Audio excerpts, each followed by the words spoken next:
Like, we gonna do this shit like we do it, man. You know what I'm saying?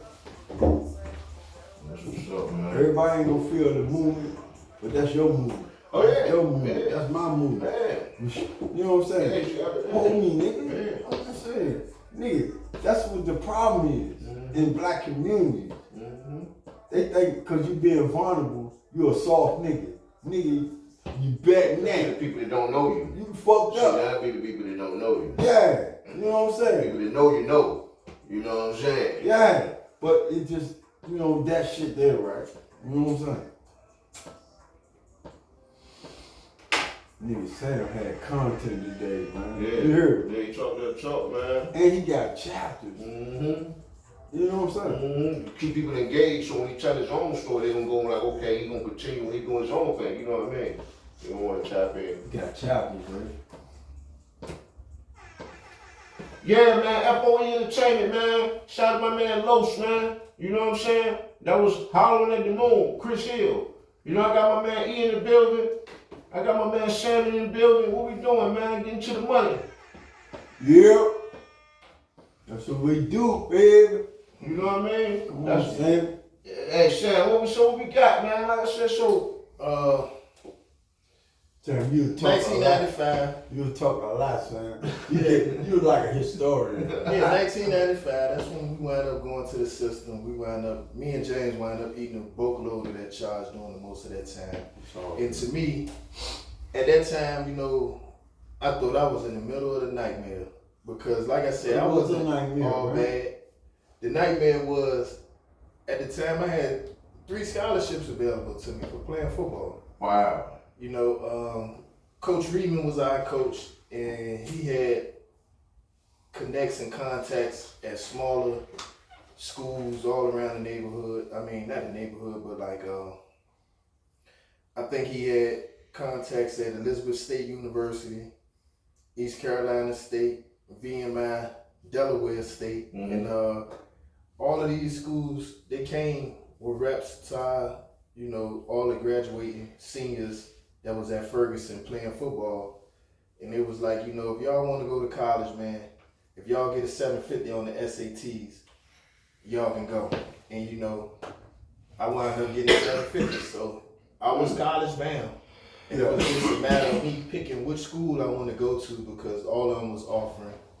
And I think William and Mary was in there too. And when I got locked up, it was heartbreaking. Shout out Mike. And Mike Powell said he had Coach Raymond too at Ferguson. He was there. Word. Yeah. What up, Mike Powell? You know what I'm saying? You shout out Mike Powell. So you know Mike, right? I probably do. I'm trying to think. Mike old school. Mike Burgess. Mike Powell. Mike Burgess going on the football team. Yeah. What up, Mike Burgess? You know you going on the football team. Cut that shit out, Mike. Mike, one of the first motherfuckers I know around our neighborhood to carry fire.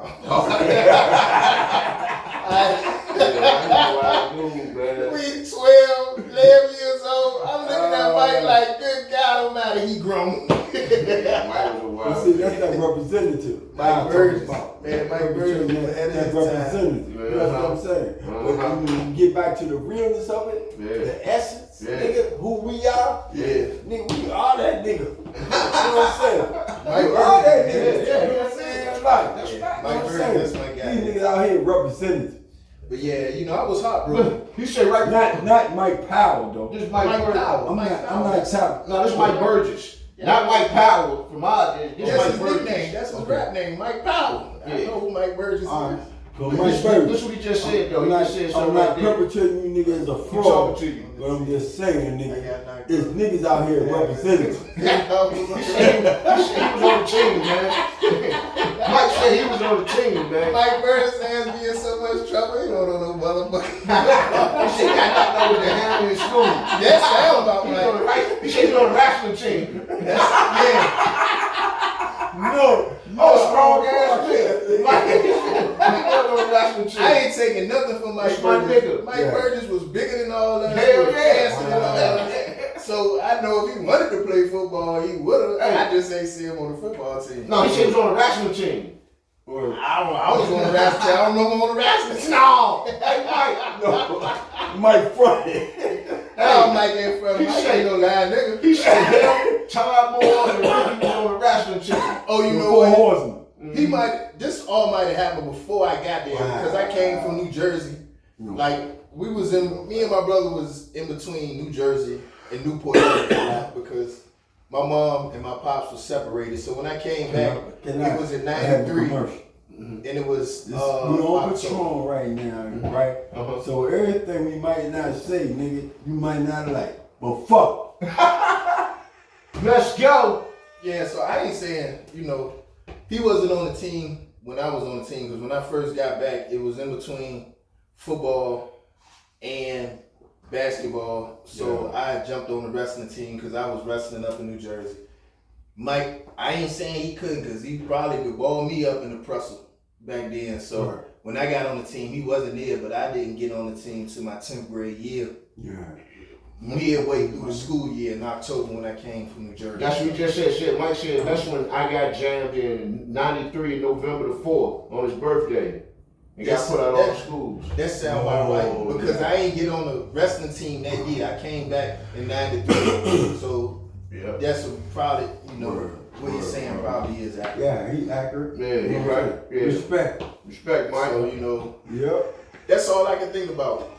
All I could think about was, damn, I fucked up. I fumbled the bag. I fumbled, man. I did. This is my... Look, let me tell y'all, news break, that nigga got a cranberry motherfucking color Cadillac outside sitting on Vogues, nigga, with the spinners. How about that? Nah, man.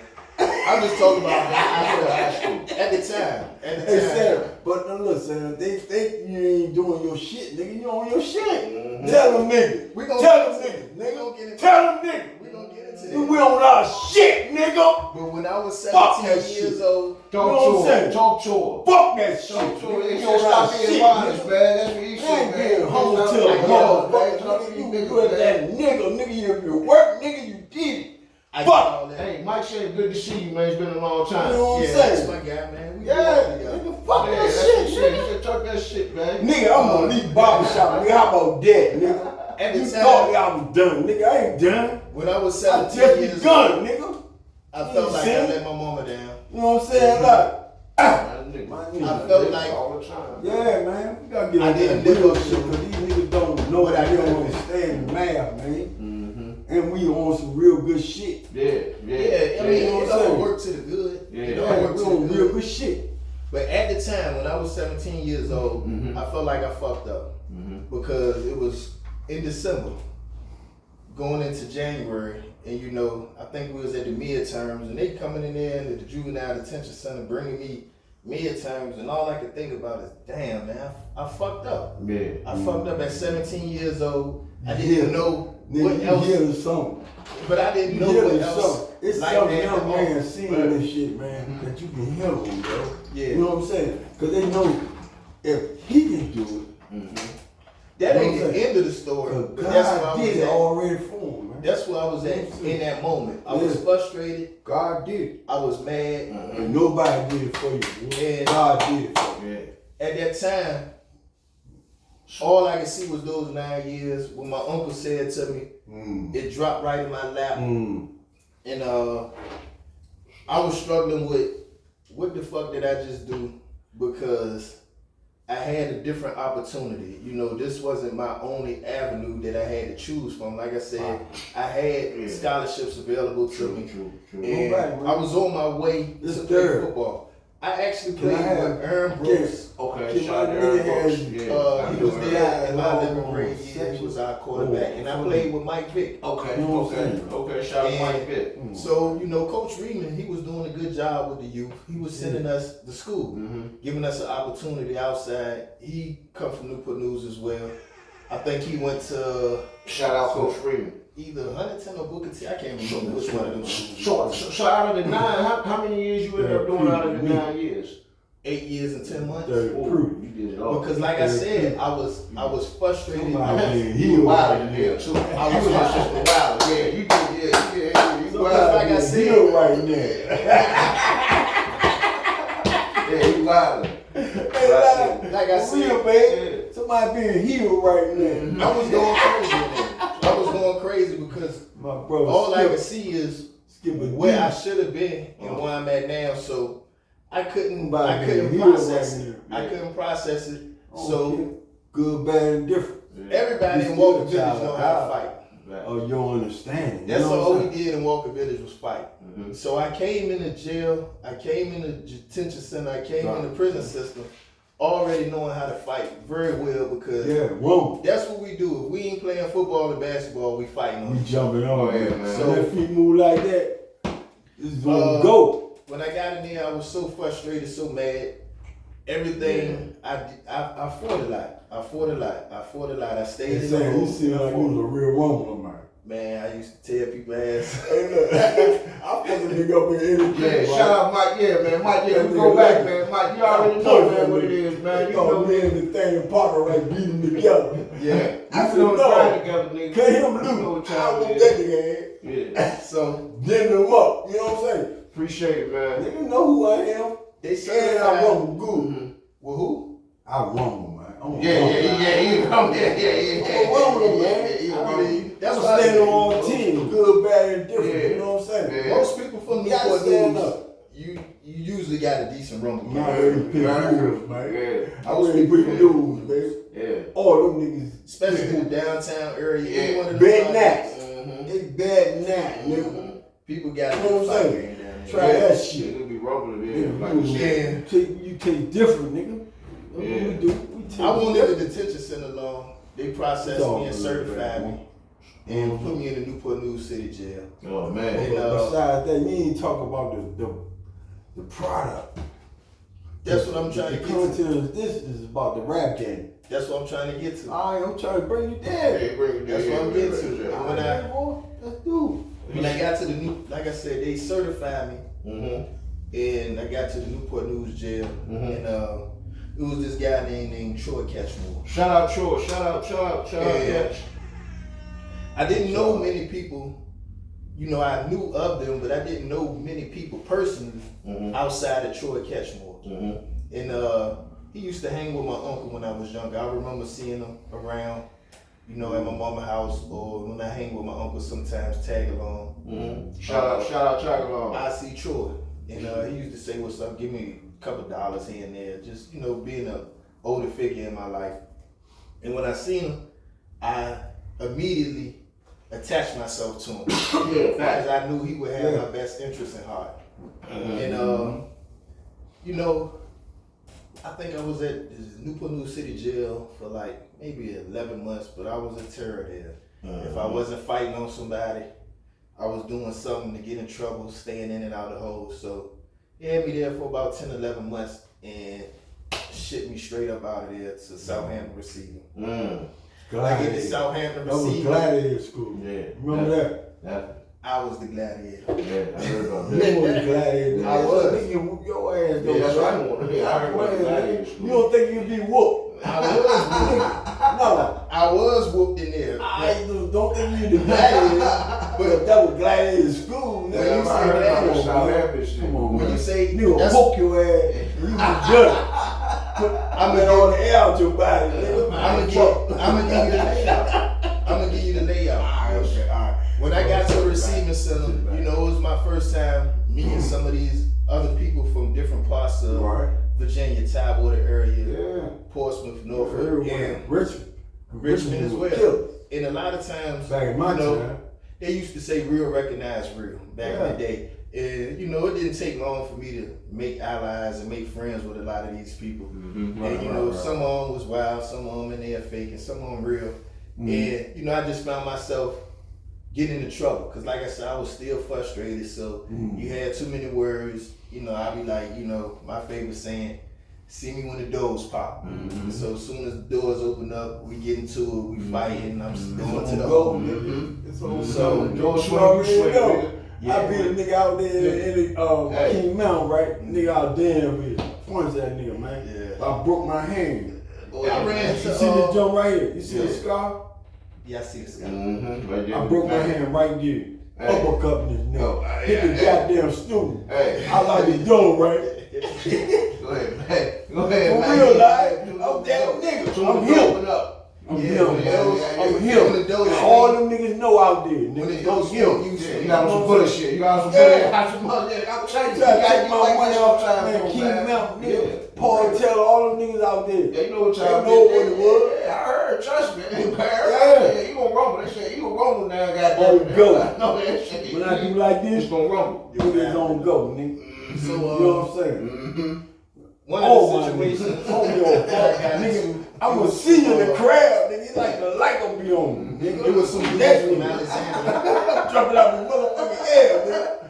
I skip a D. You know what I'm There was saying? some guys. This That one I was at the nigga, receiving man. I something. don't even care, man. I'm gonna let you. Broadcast. You already know. Yeah. I ain't trying to take the mic. No, you good. You did, nigga. Good. You talking about Alexandria. Yeah, Alexandria. Alright, we go. So, you know, one of the situations I wound up around in the Duke Brooks, that's Aaron Brooks' brother that used to play football. Shout out Duke. Ooh. We was in there and some dudes, They my cousin, man. they beefing over the basketball, they get to it. I'm about to fight 2 or 3 dudes from Alexandria, Duke, Virginia. Roy, Mm-hmm. you know what I'm saying? Duke All of them. jumped in it. Duke got, he standing right behind me. I didn't even know Duke was behind me. I just seen the 3 dudes that was trying to jump on me. They backed off. Mm-hmm. And I turned around, I see Duke, and that was my first time experiencing some Newport News love Okay. in the system. You know, Okay. like I said, I ran into Troy at the jail, but I wasn't at the jail too much longer after that. And wound up going to the receiving center, getting into trouble, getting into administration, what is it, administrative segregation, Yeah. admin.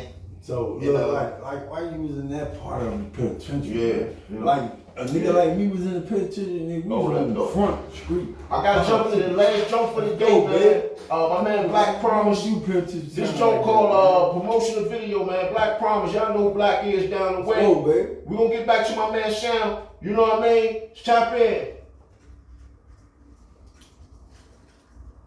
Sam, we did penitentiary time different, man.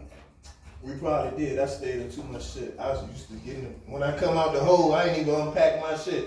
You a booty, y'all some What up, hoes country boy doing Dollar? time. What we Niggas, doing? Man, I'm telling you, man. I ain't do my time in the goddamn hole. I did it for about 6 months. Got bit in the ass, you know what I'm saying? Out of 9 years, I think I did 4.5 in the hole. God damn.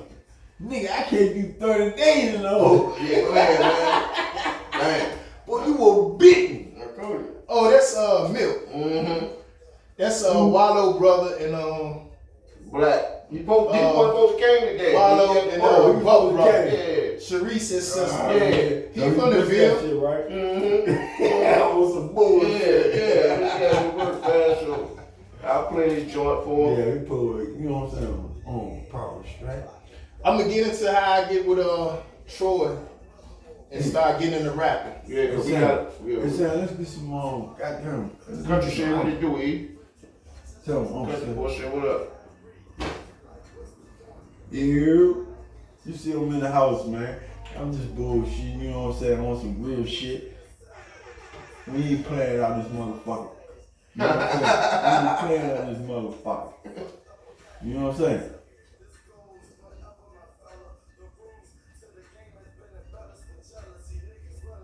I didn't know he rapped that good. Turn shit up. Gotta get on here. Yeah.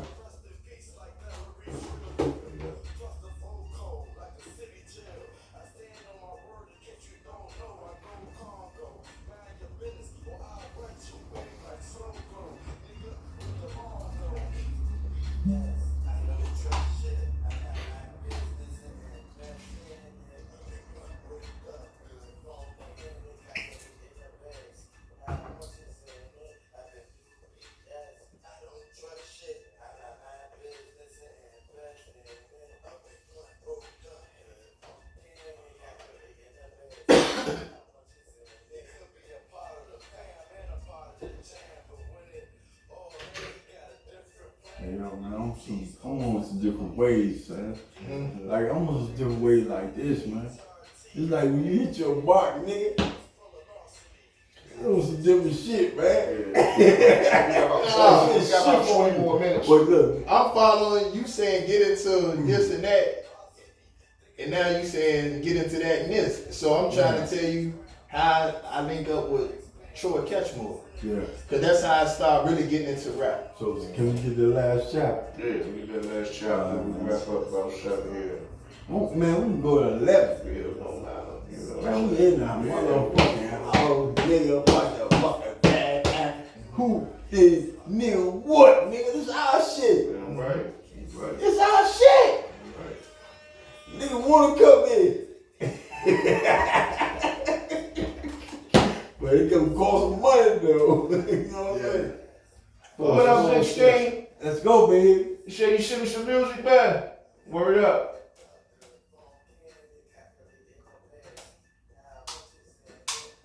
Shout out to Brad Promise. Shout out to Milk.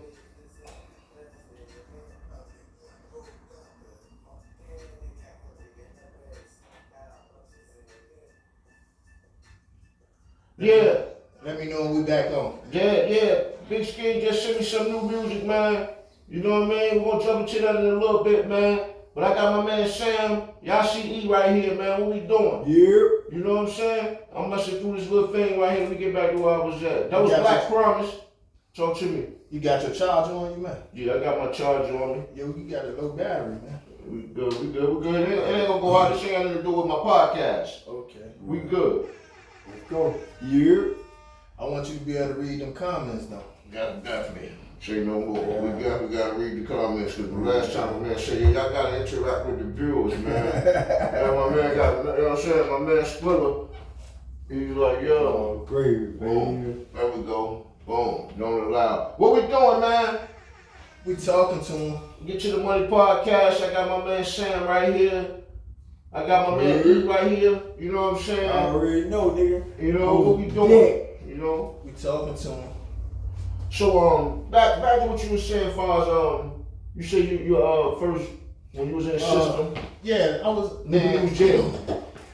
Newport News jail to the receiving center. And like I said, I was frustrated as hell, and I couldn't understand how the hell I had so much time. So I used to spend a lot of my time in there fighting, staying in the hole, in and out the hole. I know that ain't how people usually do their time, but man, I was just mad. I was mad as hell.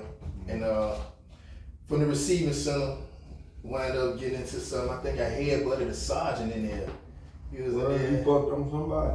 The Sergeant Brown. Oh, I think he came from Greensville. You know what I'm saying? Sergeant Brown. You know Sergeant Brown. Yep. He a light skinned older head. Man, he was in there talking You crazy. tried.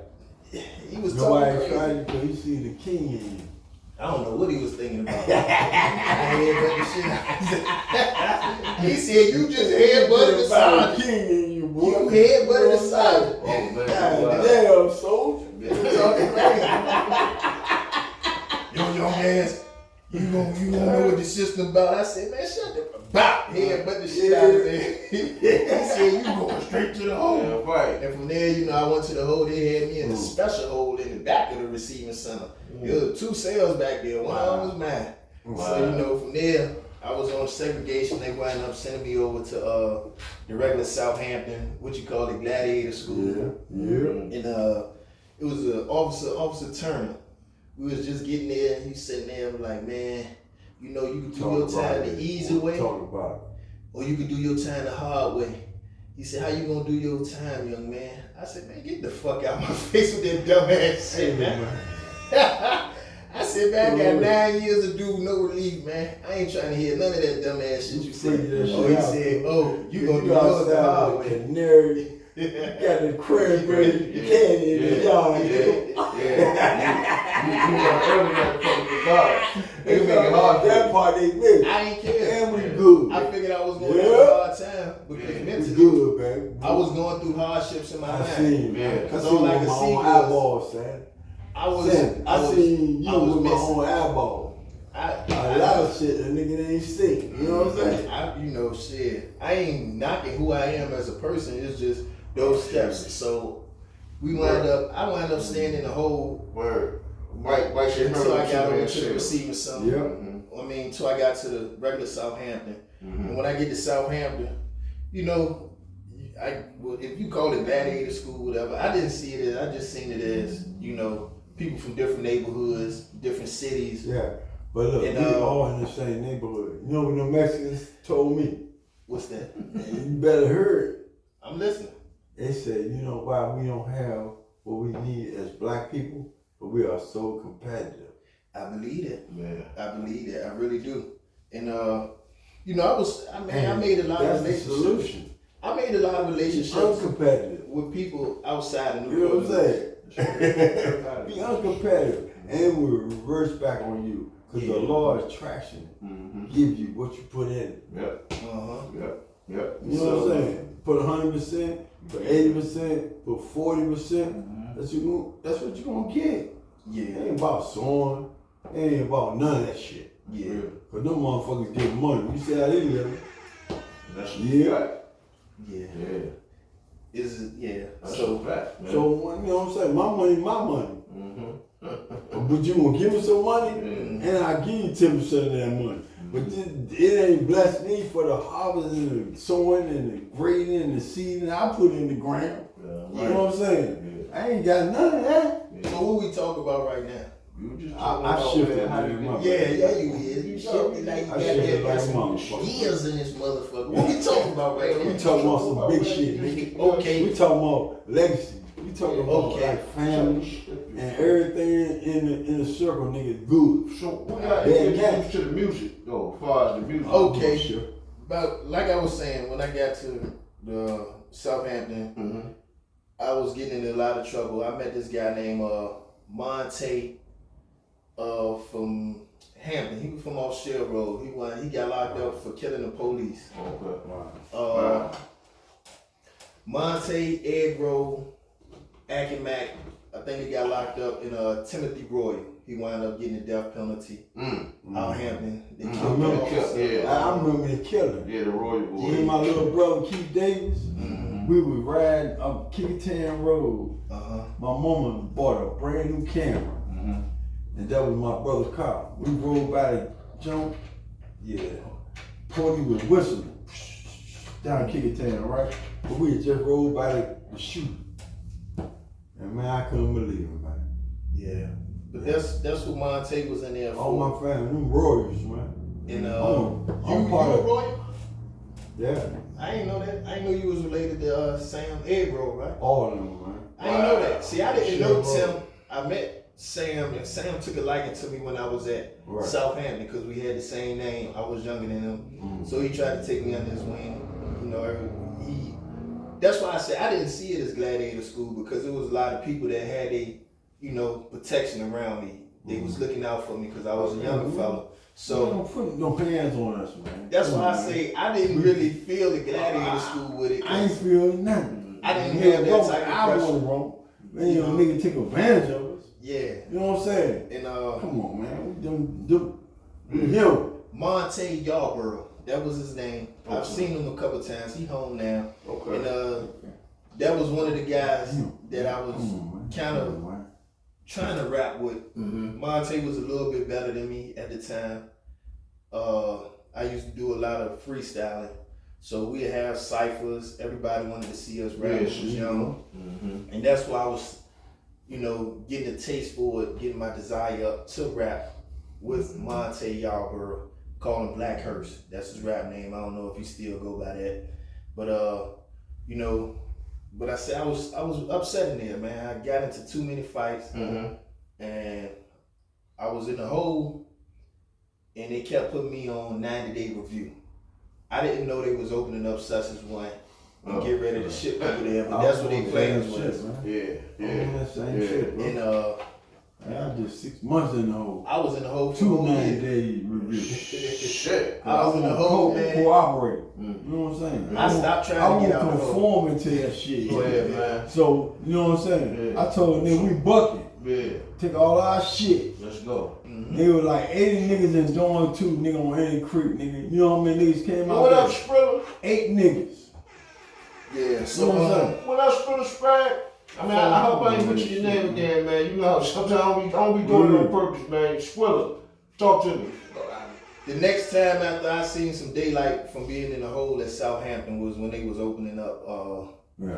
Sussex 1. Right. And when I get to Sussex 1, There's a few guys from Newport News, so like, Lucky, different perspective. Cornelius Turner. You know what I'm saying? I don't know if people know him, but he's an old school legend. Lucky, Red Vine. Different perspective. Boogaloo was there. Bro. Boogaloo was a legend out our way. Trauma. There's a white man. 6ix9ine was there. Okay. Conform. Yeah, these some of the guys that took me under their wing. And another guy was there named Troy Catchmore. And like I said, I remember Troy from the street. Troy took me under his wing at the jail. And here he is at Such As One. And I don't know what Troy was on, but Troy had all the movement that you could think about having in somebody's prison system. Everywhere. He knew this guy named Broad Willie from Richmond. And everywhere we wanted to go, Troy made it happen. Everybody else in the cell, Troy got us out in some sort of program. He got his own cassette player. We had cassette players back in the day. He had a recorder. We in there, he got an instrumental. I'm sitting there like, what the fuck? How the hell Troy pull all this shit off? But Troy came in there, you know, with that mindset. He was a little bit older than us. He had a lot of movement in there. And he made sure me and Monte had a platform to express ourselves with our creativity. And that's where I really started getting to rap. Troy Catchmore helped hone my skills as a rapper, helped, you know, polish my writing skills, and gave us something to aim for as far as the rap. You know, man, he'll get the people to do talent shows just so we can showcase our talent in there. And, you know, and like I said, shout out Troy. This was in the prison system. Troy out there moving like he had freedom. Like he had so much movement that he had us doing things that we couldn't do on our own. So it's already done. Yeah. You already seen. Okay, so when you came home, when you first did your first song, kind of, you know what I mean? Like I said, I had a whole bunch of songs. I had, man. Because I know back then niggas won't really, you know what I mean? We was just rapping to be rapping. You know what I mean? Just going around rapping, but won't really. Troy had me right. Okay. Because Troy, like I said, Troy. Go ahead. Troy was he was a thinker. Troy was a winner. I don't think Troy put his mind in too much stuff that he wasn't successful at. Like I said, Troy gave us a platform. And he motivated us. He pushed us. And before I came home, man, I think I had like 100 songs memorized. Not written down. I had 100 songs memorized. And that's how he pushed us. You know, he ain't accept nothing less from us. So when I came home, you know, I was already ready to go. If anybody had any type of studio access, or anybody had any type of access to anything, I was prepared. I had so much content as far as rap music goes. I was ready. And I think Chanel probably was the first person that I got in touch with when I came home. I want to say Monte came home a little bit later, but we didn't really get to create. Chanel Catchmore. Yeah. Shout out Chanel. Shout out she was at the Styles P joint. I mean, it was a Styles P joint. Yeah. She used to try to keep me on track, but like when I came home, I ain't had much of shit. So you know, even though I might have had enough talent to rap or be in that creative space to rap, man, shit, I didn't have much of nothing. So, you know, I didn't come home with the idea of selling drugs, but I didn't have much going on. So, you know, I just fell into that loop. I started watching, you know, my uncle, the same guy that I was telling you about earlier. He was like, man, give yourself some time. Don't come straight out here trying to do what everybody else do. Give yourself some time. Give yourself at least 6 months so you can figure out what's going on. So I did that. You know, I sat back, you know, I looked, I tried to talk to people, find out what's going on in the streets. And, you know, it took about 6 months. And I wound up, you know, trying to get at it. You know, I hollered at my friend James, his cousin, you know, Brian Austin. Okay. He was Shout out, bro. B. Everybody know him as B. Yeah, shout out B. He remembered me from when I was younger, so he gave me a chance. That's what's up. Anything I needed, he'll put it in my hands, and that started to turn things around for me because he not only just put a pack in my hand, I didn't know how to sell, drugs at all. Okay. I'm coming from playing sports, robbing, stealing, to no knowledge of how to sell drugs to it. He taught me how to use a scale. He taught me how to bag up. He taught me what the measurements was. I didn't know nothing. Okay. And so he used to laugh at me like, what the hell you doing? I remember you get to him out the bag he laughed at me like, what the fuck you doing? Yeah, right. Yeah, they love you out there. Yeah, they love me. Like, what the fuck you doing out here, man? No, stop, Sam, stop. So, he used to, I guess what you would call it, he made sure and he mentored me as far as drugs. So let me ask you a question. Like when you was out there selling the drugs and stuff, and that's another thing too, man. Like, was you actually like afraid of getting caught or going to jail? Because when I was out there, honestly, that was the last thing on my mind was the police. When I first came home, I didn't care. I didn't really, but I was just surviving. I didn't care, so I used to stand in front of Fruit Tiger, stand all up in front of Jefferson, in between 19th Street, the Food Tiger. But the police won't jumping on niggas and all that like that back then. They was. I just didn't care. Okay. I just didn't care. Okay. I figured you had to outrun them, and I didn't care, man. Shit, me and Tyran Stokes used to be in front of Walker Village with fucking grocery bags full of weed, serving people out the grocery bag of weed. Yeah. And I ain't think nothing of it. He ain't care. I ain't care. Yeah. I just didn't know. I didn't know no better, and I ain't care.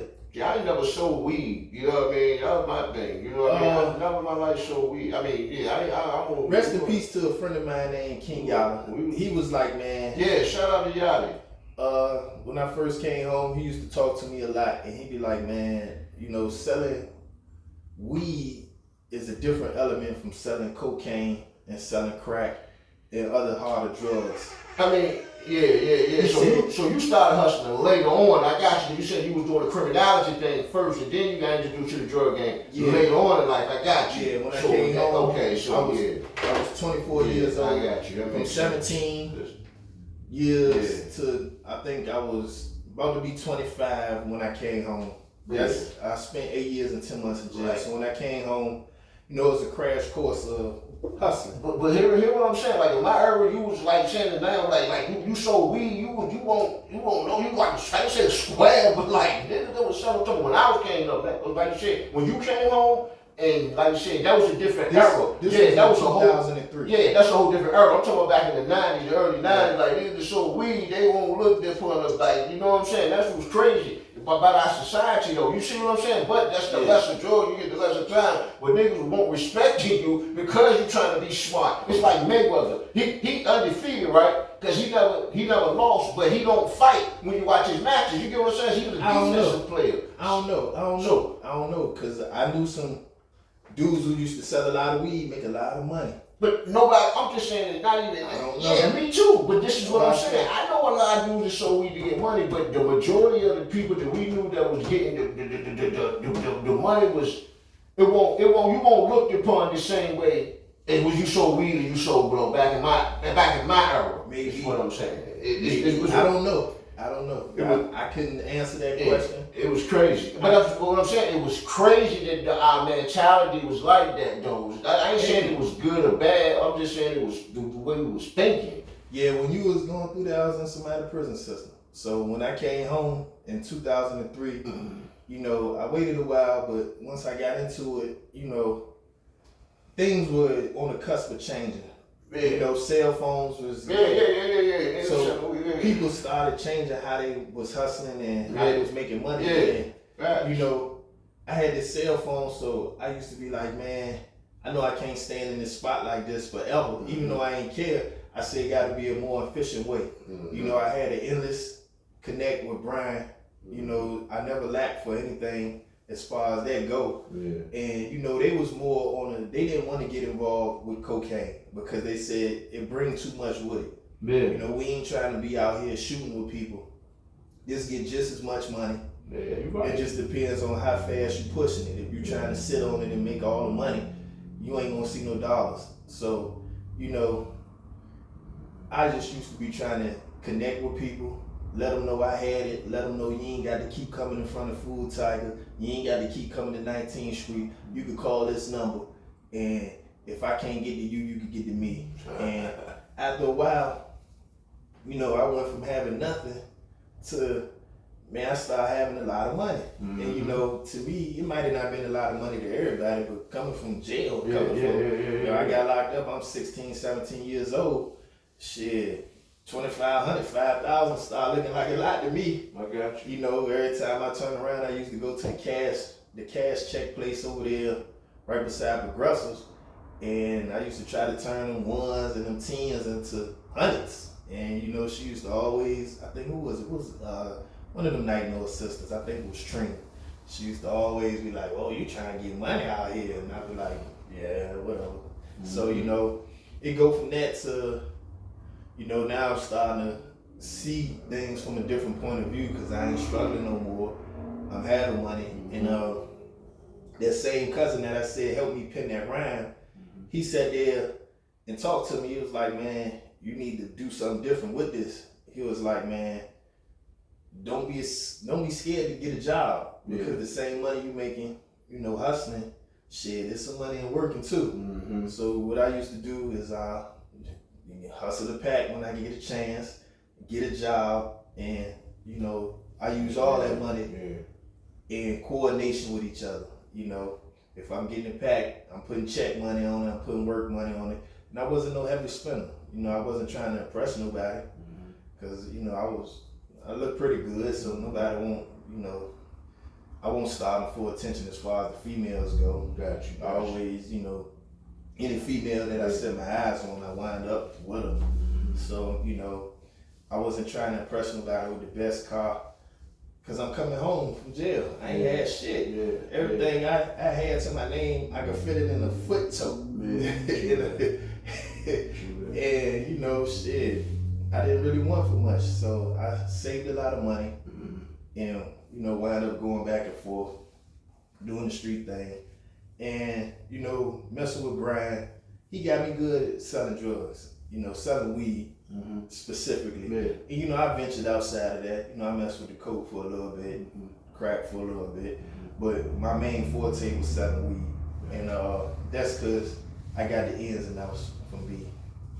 Word. So let's end this, like I said, we gotta wrap this up in a little bit. So let's say what you want to tell the audience as far as the youth, you know what I mean? Like, what would you do different? Like, we were talking about, you know what I mean, solutions, you know what I mean? Because like I said, you always, you know, we tell the stories, everybody know the stories, you know what I mean? But sometimes you might say something that'll capture somebody else that they might think, they might be like, okay, you know what I mean, that'll make something click in them. You get what I'm saying? So what would you tell a younger you?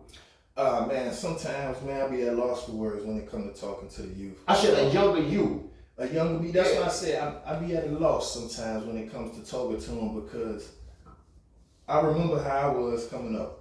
I remember how hard-headed I was, and I remember how I seen older people who tried to give me advice. I didn't process it at all. And you know, when you talk to the younger people, you might think you're giving them some jewels, but a lot of times your words falling on deaf ears because they can't relate to you because you're not in their circles. You're not a part of their peer group. So sometimes, you know, it's hard to talk to a younger guy. Sometimes you gotta let them go through their experiences in order. Cause like I said, I've tried to talk to a lot of younger guys, and sometimes, man, it don't pan out because they not really listening. They wind up going out there and catching bodies, or they wind up getting a long time in jail, or they wind up getting killed. You're right, but do you think that, as far as perception, Like, do you think that makes a difference to listen to young kids? Like, they listen to the rappers, they listen to people, you know what I'm saying? Because influence is a lot. You get what I'm saying? So let's say if, for instance, I'm gonna give you my example. Like, my mom, she worked in tell-all, man. She did what she had to do to raise 3 kids. She did this and that. But I wasn't listening to her because she didn't have the things that I seen everybody else having. You see what I'm saying? So that's why I'm saying that. Do you think that makes a difference? I think it does because like my mom had a high school diploma, a college diploma, this and that. She was working at McDonald's. We didn't even have a vehicle. You know what I'm saying? So when I was coming up, I'm like, damn, well, you did this and did that, and we still, you know what I mean? But I wasn't realizing that she was doing the right, doing what she, you know what I'm saying? Now I realize that, but back then I'm looking at it like, no, I don't want to do that, because I don't want to do that. You get what I'm saying? So I'm going to do this, because that's what this what's going to get. And that's why I say sometimes it's hard for me to, because like, man, it's entertaining. Because I sit back and talk to the youngins, and maybe people don't like the way I talk to young people. I be done laughed at. He telling me what he going through.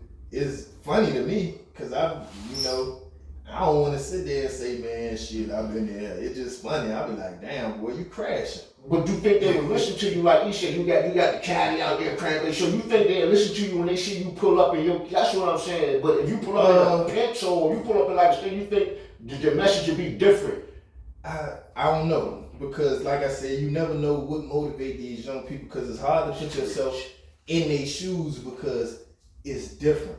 It's different. Just like the older people, they thought they knew us, but we was traveling at another pace than them older heads. Like when you was younger, didn't you see, like how old did the person have to be for you to think they was an old head? Yeah, about 30, 40, 20, yeah, 30, 40, yeah. Man, when I was 16 years old, if you were 21, you was an old head. I thought you was old. See, when I heard the 21s was hanging with the 16, and I didn't even realize the niggas was that old. You see what I'm saying? I knew they was old. I knew who they was, but I still, like, Troy Ketchum, I thought he was an old head. Oh, wow. He wasn't that much older than me, but he wasn't in my peer group. So that's why I say, when you talking to the youngest, I'm always available to give them something to go with, but I try not to talk to them like they daddy.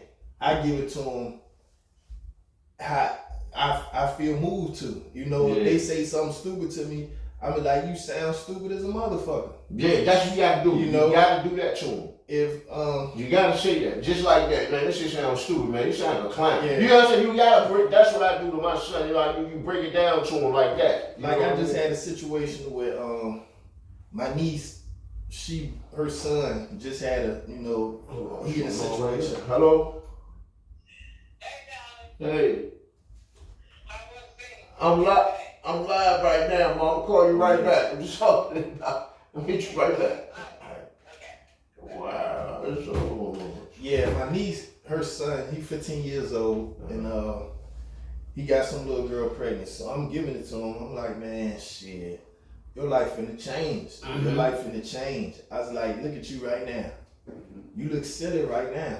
Like, you ain't got no money. When your baby hit, you can't even buy your baby no shoes. You can't buy your baby no formula, no Pampers. But shit, you gonna feel crazy. And when your child get here, you gonna feel crazy. And I say, man, and you don't even know if you and the baby mama don't stay together. If that girl and you separate, then you gonna have a whole nother child support situation you going through. And man, I said, man, you need to start looking at things different. And at the time, he started crying. I'm like, what the fuck you crying for? Like, this ain't no shame. You ain't the first person to have a baby at 15. Right. You ain't gonna be the last. It ain't nothing to be ashamed of, because that life is here now.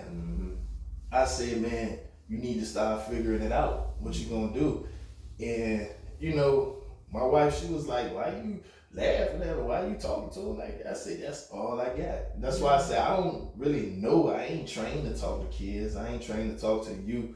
All I can do is give it to them how, at the moment, I feel moved to. But let's go back to what I said in music. So, do you believe that, like, kids, like, when I look at kids these days, this generation, I can tell what kind of person they are as far as what they listen to. Yeah. You know what I mean? I got like a 15-year-old, they listen to Rod Wave, or they listen to like an NBA young boy that they pray, you know what I mean? I know what kind of kid they got a kid that listen to like a Chief Keef or, you see what I'm saying? Oh, he did a little wild nigga. So everything is influential nowadays. That's what I'm trying to say. And in music, I'm like, dog, you only like 16, you don't got problems. Like, how you depressed? You don't got no bitch, you know what I mean? So they put these people in this mood, you know what I mean? They put you in that mind frame. I don't even, like, and I hear people saying that, man, it's the music, this, but shit, when we was listening to Mobb Deep, the infamous Mob, we listened to Biggie Small, Ready to Die, and all that stuff, you know, our older generation felt like we was crazy for listening to that music, so. Yeah, but that influenced a lot of people. It influenced me because that was the soundtracks to kind of my life. Those stories, we was living, that's why I related, because I was living what they was talking about. I know how I feel to wake up, down, Rocky broke his head, Rocky said, you know what I'm saying? I'm like, oh my God, this nigga talking to me. You know what I'm saying? Though, like, when that's why I said. That nigga said that. I didn't see them as being truthful. When I seen Tupac, in my mind, I'm seeing Tupac in movies. I'm seeing Tupac outside of rap. And in my mind, I processed that is no way he could be doing what my uncle doing. Is no way he could be doing what Troy Ketchmore doing. Is no way he could be doing what Charles Barlow doing. Is no way he could be doing what Paul Taylor doing. He got to be entertaining people. When I looked at Biggie Smalls, I said, it's not enough time in the day for you to do the stuff you say you doing and live what I see these people doing, which is a full-time 24/7 hour job. But it's certain stuff that you, I ain't saying like pop, it's certain stuff that you can say. I can hear the truth in it. Yeah, certain, like you gotta be there even your mind even go there. That's why I said I was in the mix. So, yeah, so I got you. I didn't, when I looked at them, I seen what the real was. Yeah. And when I heard it, what they were saying, I was saying to myself, there's no way, because I see what they was doing. Your ass gonna be shooting somebody, your ass gonna be in jail, your ass gonna be dead. Like all the shooting and robbing and stealing and selling drugs he doing, you only get to certain places from that. By you not being dead, by you not being in jail, you got to be, but really what you saying, but rapping about. That was the soundtrack to people that was doing those type of things though. But that's what we was listening to while we was doing those things. You know what I'm saying? We won't listen to that because we can relate to it. Like, oh damn, we just did it. We just did it. You know what I'm saying? And I think that was a part of the 90s. That was a part of the 90s. But me, I never really sold into it. I never really bought into all of that stuff because I figured what I was seeing and the people that I knew, they were real to me. And I wouldn't give more credence to somebody I seen on TV or heard on the radio, more credibility than the people I knew that was actually functioning these capacities on the street that I seen with my own eyes, that I seen with pistols, that I seen selling drugs, that I seen driving, that I seen getting the girls, that I seen. These were my heroes. And Tupac to me, Biggie to me, KRS-One to me, LL to me but I seen them in the same light that I seen. But the people that you talking about, them was our heroes.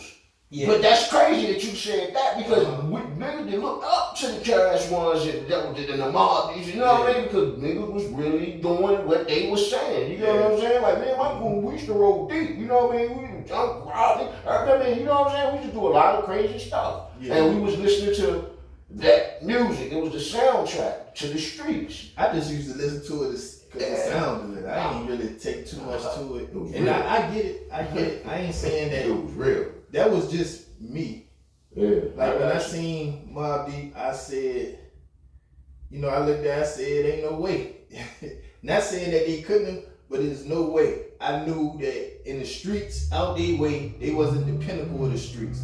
I knew Biggie Smalls in his neighborhood, he wasn't the pinnacle of the streets because if he was, he wouldn't be rapping. Yeah, like this shit like Onyx. They was barbers, you know what I mean? Yeah. But they was the wild, throw your gun. But we ain't know that back then. I'm looking at them niggas like they was straight. If you talking about Queens, then you're talking about the Supreme Team and all of that. So, I knew about some of these things when I was younger. My cousin, the one I was talking about earlier, Black, he actually came down from Queens and he used to tell me some of these stories. We got somebody on. This gonna make folk. Alright, I'm gonna go get your This gonna make folk, Lord. Alright. Yeah, man. Yeah, like you said, man, we just chopping it up, man. You know what I mean? That's all we doing, man. You know what I'm saying? Oh, y'all doing man, where he at? He not here Yeah, today? here. Oh, yeah, no. Yeah. We just chopping it up, man. You know what I'm saying? My man Sam, like I said, we was just, you know what I mean? We just going back, man. You know what I Like mean? some of these stories I knew. Like where Nas from, that's where some of my family from. Oh, Queens wow. and all of them. So some of the street stories I was hearing, and the street stories weren't nothing like the rap stories. And then when I used to listen to the raps, I used to hear some of these people that my cousin was mentioning. And you know, it didn't sound, or the stuff that I was seeing didn't look like the music. So when I listen to the music, I always listen to it from an entertainment point of view, as far as he sound nice. He sound nice. And not saying that they both don't collide, they can't be in the streets, but you know, I knew from firsthand knowledge that maybe he wasn't the pinnacle of the streets, that maybe he telling somebody else's story, or maybe he rapping what he saw. Yeah. Like when I thought about NWA, I didn't think that they was all gangsters. I thought that they was relaying stories that may have been gangster stories, but I didn't see them individually as being all in the streets. I thought Ice Cube was a killer. But then you think about it, he said, if you talking about going to penitentiary, he only 16 years old, like, yeah, I never been back up penitentiary. Nigga, you only 15, how you talking about the pen? And that's why I said I didn't process it like that, because I used to listen to what they were saying, and like And Easy was the dope, and to me, I thought them boys was real until I seen CD4. Then when I watched CD4, and I'm like, oh man, that's crazy how they put that together like that. yeah, and it made sense. To me, I thought it was entertainment. When I came up in rap. I thought rap was to make you dance. Rap was for the party.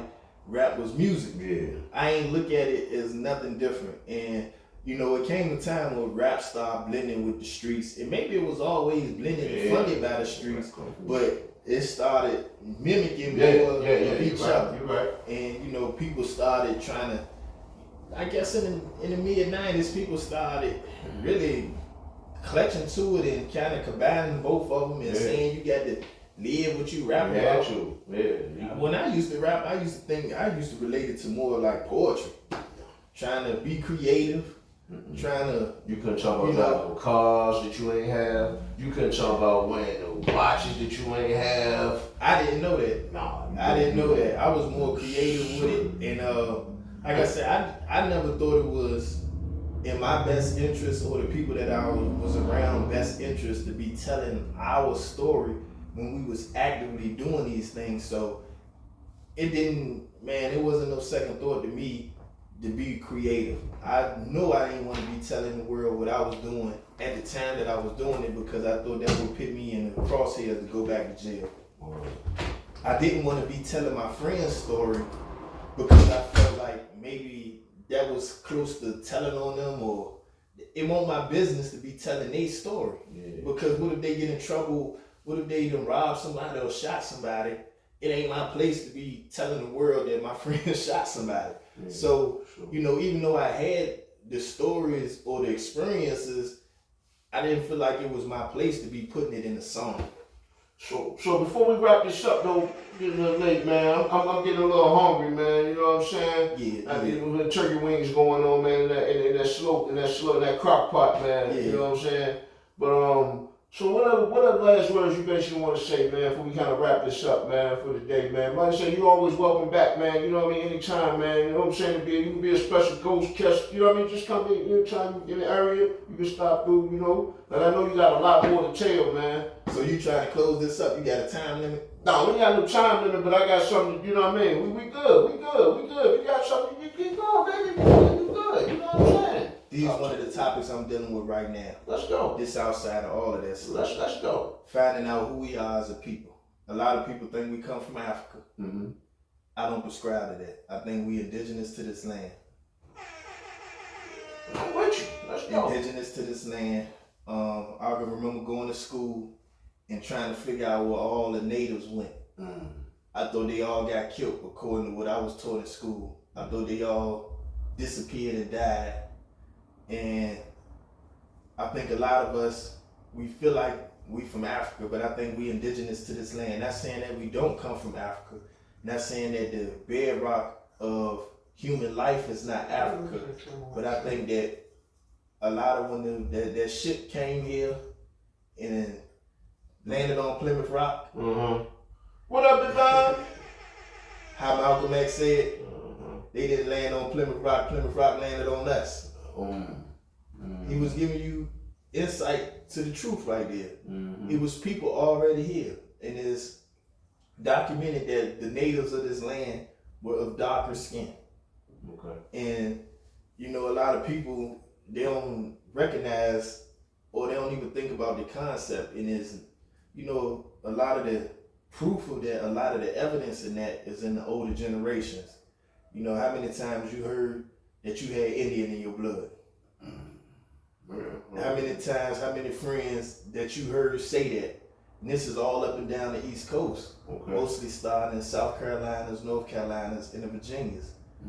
These were the places that were abundant with life, where it was habitable, you know, mild summers, mild winters. And when they landed here, it was people living here that actually taught them how to cultivate the land, how to grow crops, how to hunt.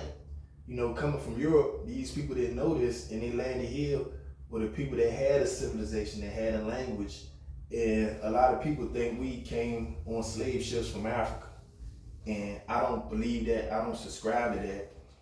And those are the things that I try to focus on, because it gives me an understanding of who we are, why we act like we act.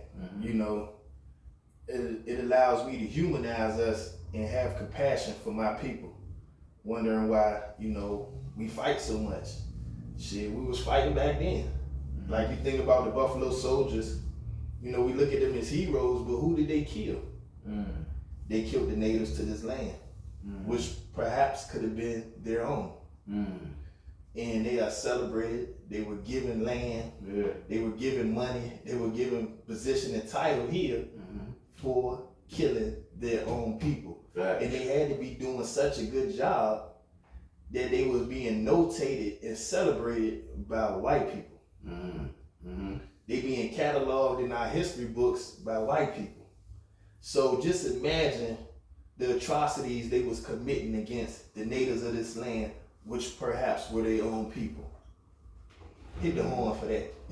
Gotta hit the horn for that. Gotta hit the horn for that. I think people need to hone in on that a little bit more, because it gives you an insight to, a lot of times we think we in competition or we being held back by others, people that don't look like us. But I think a lot of times we had just as big a hand in our demise, in our, I guess, handicap in this country as anybody else. All along the way, I think you had somebody infiltrating us all the way back from them tribes that was here in those indigenous times. They couldn't understand our language. You couldn't have an outsider coming in that looked different to you that you couldn't recognize. But if you had somebody that looked just like you from another tribe that was already warm with you, come in, know your times of hunting, know your times of sleep, know your times where you go on crops, and giving this information to a person that's trying to colonize you, that's how you defeat your enemies from the inside. Divide and conquer. That's how you do it. And a lot of times you look at, you know, gang mentality. All it is tribalism. Tribalism, and I think that's why a lot of people don't get along. A lot of black people find it hard to unite. Like, you know, we was talking to E earlier, he talked about we got to come together. Man, shit, I don't think that we ever been together. That's a fact. I don't think we ever been together. That's a fact. And, you know, sometimes it might be in your DNA to go the opposite way, because you might be from a different tribe. You know, we want all the same tribe. You're right. We was born and going to war with each other before any shit came to this land. And selling them to the white man. Yeah, and some people selling the prisoners. benefited from the chaos that came over here with colonialization. You got the Boule class, a class of black people who really don't like black people.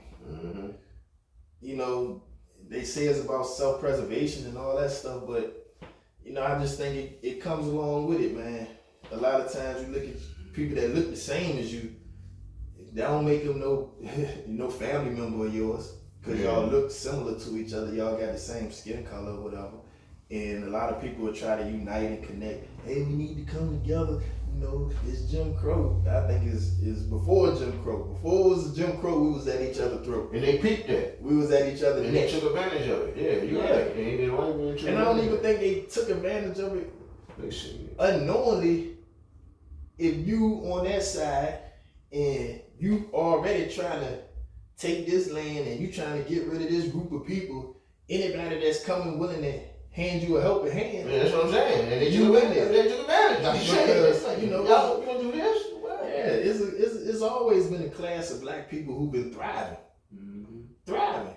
You know, even though it might not be in their best interest to, you know, overall to work with other people than themselves, shit, they always work with them.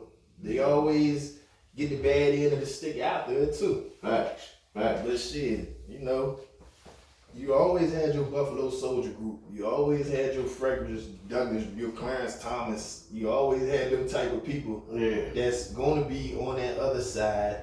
Facts. Man, they had some guy that was a Nobel Peace Prize winner for civil rights photography that was an informant for the FBI. Wow. So all the time he taking pictures of the inside track, he know what's going on, know everybody itinerary. He turning that stuff over to FBI agents, J. Edgar Hoover and his team. And this is leading to the assassination of some of our great figures. This inside information that people get. And I think all along the way, we've been hamstrung by people within our close circles that we trust. And it's cost us. And that go back to what we were saying at the beginning. A lot of times, the people closest to you, they got the information to hurt you. Yeah, right. They got the inside knowledge. They know where your safe at. They know all your secrets. People outside of that circle they don't know enough.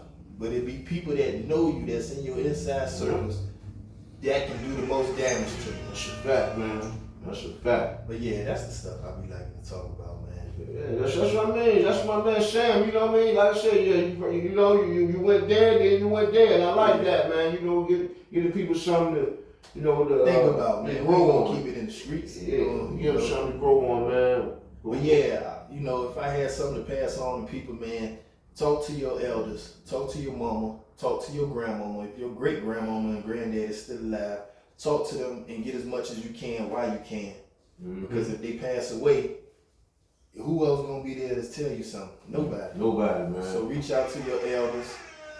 You know, don't look down on them. Yeah. And get information if you blessed to still have your peoples around. Talk to them. Talk to them, Find out man. what you can while you can. Appreciate everybody tapping in today, man. My man Sam, man. You know what I mean? He gonna be back again, man. You know what I mean? So, you know, they got a lot to talk about, man. You know what I'm saying? So like I say, man, I appreciate y'all tapping in, sharing it live. You know what I'm saying? I got home, man. I ran out of smoke. You know what I'm saying, man? So we got drinks on the table. You know what I'm saying? It's ice water, man. Hey. Y'all know what time it is, man. We did a long show today, man. I think we've been rolling for about what, 2.5 hours, Bob. Hey, that's what it's supposed to be. Yeah, we rolling, man. You know what I mean? We usually do an hour show, man. It's 2.5 today, baby. Man, Joe Rogan do 3 hours. Yeah, that's what I told you. That's what they do. It's 2, 3. Yeah, that's what you do. You know what I mean? But like I said, Mason them do 2 hours. Yeah, Everybody 2 hours. Shannon Sharp do 2, 3 hours. What up, Los? I played your FOE joint, man. Rewind the joint, man. I played your joint for you, Los. That You know what I'm saying? It was fire. I like that. That joint was fire, man. You know what I mean? What up, country boy? We about to wrap this up, though, man. But like I said, But that's what you gotta do. You gotta stay alive for a minute, man, for it to move around. You know what I'm saying? Yeah. Like that 1 hour, nothing, but you gotta at least do 2. But they're not like niggas be doing 3, 4 out here, like you said. But it's about the content, you know. Yeah, there's plenty of, man. You know, it's hard to get to all those stories and know your whole life in one. But then you gotta chop them up though. You know what I mean? In the 30-second clips though. So I'm saying you gotta take the 2 hours, and then you gotta chop the 2 hour whole video up into like 16 or 30 clips, 30-second clips. And then I mean that's why you know, it's a lot behind this, man. You know what I mean? But like I said, I appreciate everybody tapping in, man. Get to the Money Podcast. Tell the people who you is again, man, in case they missed the first time. Big Sam, Salmon, ISO, Sleazy, Bino. Man, I don't know what you know me as. I'm right here. Let's do it, man. We get to the money, man, like we always do, man. Oh yeah, Big Scheme. I forgot about my man Big Scheme. Big Scheme, my bag, dog. My bag, dog. I'm gonna play this joint right now, my man Big Scheme. Right here called Big Hustle. Hold on, let me go back.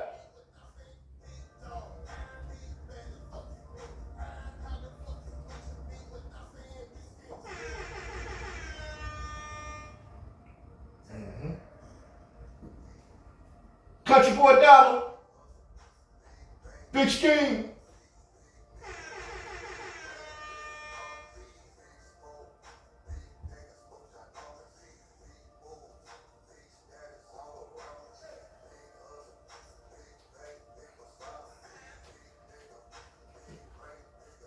Come on.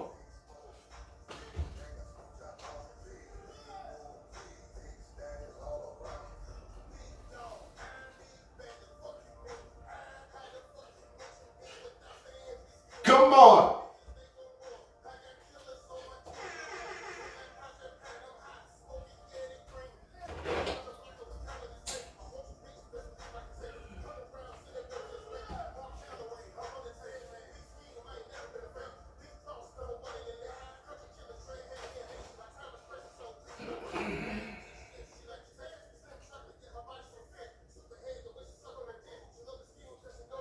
Mm-hmm.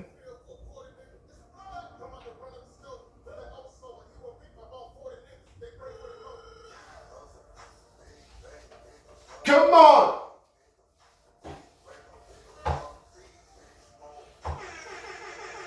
Let's go.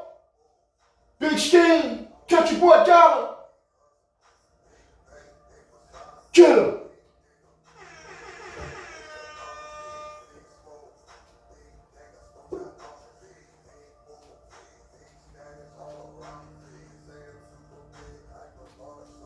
Come on.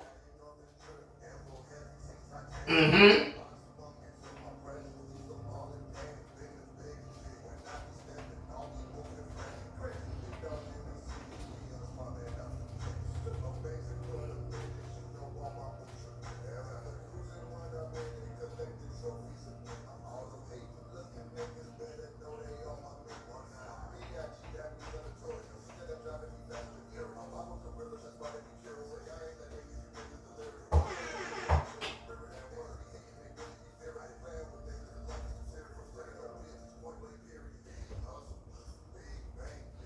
Let's go.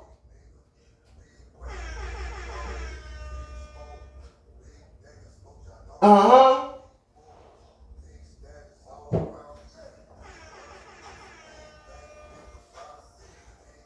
Big Scheme, Country Boy Dollar. Let's go. Yeah. Hey yo, follow them boys on IG, YouTube, Country Boy Dollar, Big Scheme. That shit was hard, man. Get to the Money Podcast. I like that joint, man. Put the link down there, man. Tell them boys when that joint gonna come out, Country Boy. I like that. That was hard. That was crazy. Yo, we about to wrap this up though, man. We gonna do this. We gonna finish this like we started it, man. We always get to the money, man. I got my man Sam right here, man. You know what I mean? Yeah. We about to get up out of here though, man. Like I say, man, talk to the people, man. You got something else you want to say? Some shout outs. You want to get some shout outs right fast, man, before we go, man? Ain't no shout outs. Ain't no shout outs, man. So let's get to the And I money. ain't know nothing. But I'm gonna figure it out. We get to the money, baby. Every day. Share it live, share the podcast. Let's go.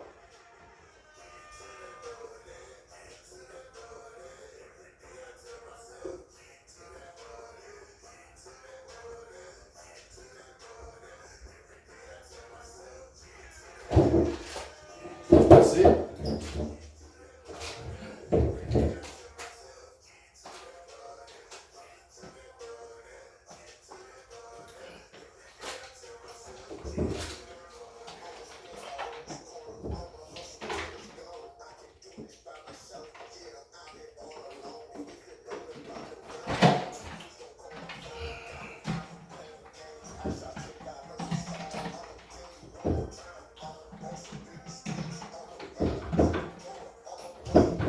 What we doing?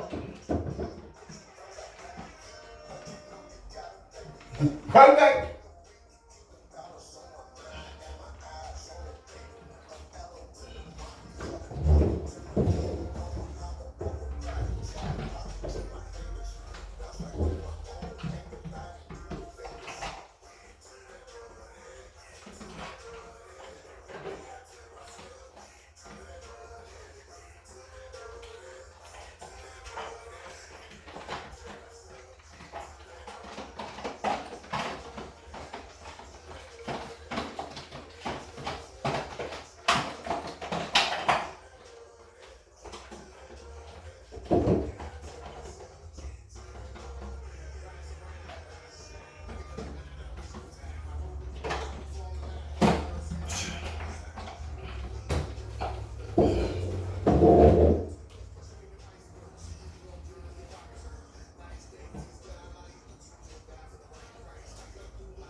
That's all I know, Buddy Rowe.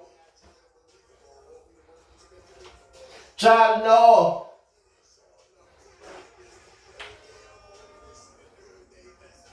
Yo, chop in next week, next Sunday, share it live. Go to YouTube and Facebook, mute this, East End Music. What's going on, man? My man Sam, we out here, man. Appreciate you stopping through, baby boy. Mm-hmm. Yeah. Uh-huh.